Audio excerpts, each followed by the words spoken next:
দেখো তোমার লুকটা দাও, পছন্দ হয়েছে দিদি? और एक्स्ट्रा वीडियो में बने रहेगा तो देखिएगा। ঠিক আছে, হ্যাঁ এবার ঠিক আছে দিদি। একটু যদি চোখের নিচে লাইনারটা একটু চওড়া আছে তাহলে ভালো। আচ্ছা দেখো এতটুকু, আরেকটু দিদি, আরেকটু। এবার ঠিক আছে, এবার ঠিক আছে। कमेंट करके बताइए। দিদি এবার একটু লিপস্টিকটা যদি আরেকটু, এই সবটা একদম পারফেক্ট। এবার যদি একটু লিপস্টিকটা যদি একটুখানি আপনি করে আর একটু ডার্ক করো, হ্যাঁ লিপস্টিকটা একটু ডার্ক লিপস্টিক ভালো। हाँ पूरा मेकअप का দেখো ঠিক আছে। না না এই দিকটা একটু হবে, আমি তো করিনি, আমি कुछ আমি লিপস্টিকটা করতে পারি। मेकअप का ओह माय गॉड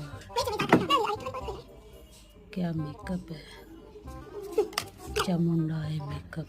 দেখো এবার তোমার লুকটা পছন্দ হয়েছে গাছা। দিদি? বিশ্বাস করো আমি আমার বিয়েতে জাস্ট এই লুকটাই চেয়েছিলাম, আমার ড্রিম লুক ছিল দিদি। থ্যাংক ইউ দিদি, মানে আমার ড্রিম লুকটা আমাকে করে দেওয়ার জন্য আমার বিয়েতে দিদি।